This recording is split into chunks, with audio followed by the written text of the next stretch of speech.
200 साल 2024 लोकसभा इलेक्शन के बाद फ्रांस ने इतिहास का सबसे बड़ा ऑफर भारत के सामने रख दिया है। इस ऑफर के सामने आते ही अमेरिका और ब्रिटेन की कंपनियों ने अपना माथा पीटना शुरू कर दिया है, क्योंकि अभी तक ये कंपनीज भारत के सामने अपनी कुछ परसेंट टेक्नोलॉजी शेयर करती थी और उस शेयरिंग के बदले ये भारत से बिलियंस ऑफ डॉलर के कॉन्ट्रैक्ट अपने नाम कर ले रही थी। लेकिन अब शायद इन देशों की मनमानी नहीं चलने वाली है, क्योंकि फ्रांस ने भारत से कहा है कि हम अपने इंजन की 100% टेक्नोलॉजी आपको ट्रांसफर करने जा रहे हैं। यानी कि भारत के अंदर काम कर रहे वैज्ञानिकों को फ्रांस के इस इंजन में किस किस टेक्नोलॉजी का इस्तेमाल किया गया है उसकी सारी डिटेल्स पता रहेंगी और हम इन्हें अपने तौर तरीकों के हिसाब से मॉडिफाई कर पाएंगे।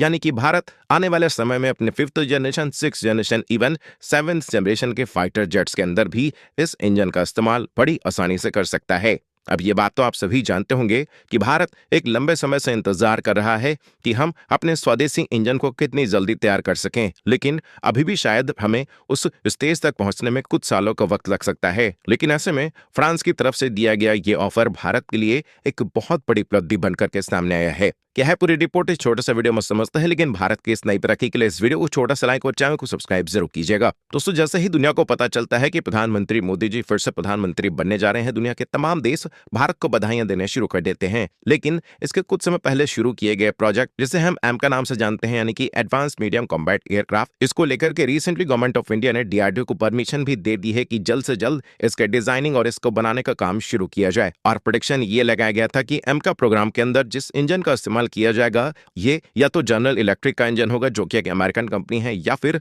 ब्रिटेन की कंपनी रॉयल्स रॉयस के इंजन को यहां पर इस्तेमाल किया जा सकता है। लेकिन इसी बीच फ्रांस ने अपने सबसे बड़ी चाल चल दी है। फ्रांस का कहना है कि हम भारत को अपने सैफरन इंजन की 100% टेक्नोलॉजी ट्रांसफर करने के लिए राजी हो चुके हैं, जो भारत के एम का प्रोग्राम में बहुत इंपॉर्टेंट रोल प्ले करने वाला है। यानी कि इस टेक्नोलॉजी ट्रांसफर में भारत को इस इंजन की सारी जानकारी पता होगी और हम इसे भविष्य में अपने किसी भी प्रकार के फाइटर जेट के अंदर इंटीग्रेट कर पाएंगे। फिलहाल फ्रांस के इस ऑफर के बाद हमें डिसाइड करना है कि भारत इस फैसले को एक्सेप्ट करेगा या फिर नहीं करेगा। इस टेक्नोलॉजी को ट्रांसफर करने पर हम अवेरी होते हैं या फिर नहीं, इसके बारे में भारत को ही फैसला लेना होगा, क्योंकि अक्सर जब भी ऐसी टेक्नोलॉजीज ट्रांसफर होती हैं, भारत और विदेशी कंपनियों के बीच में थोड़े बहुत कॉन्फ्लिक्ट देखने को मिले हैं। तो इतिहास की गलतियों को ना दोहराते हुए भारत अगर इस बड़े फैसले को करता है तो डेफिनेटली भारत को बड़े फायदे होने वाले हैं। आपका ओपिनियन क्या है, हमें कमेंट्स में जरूर बताइए। टेक्नोलॉजी लेनी चाहिए या फिर नहीं, ये सोनू के साथ आंसर जरूर कीजिए। भारत के ऐसे ही वीडियोस पाने के लिए वीडियो को लाइक और चैनल को सब्सक्राइब जरूर कीजिए। वंदे मातरम, भारत माता की जय।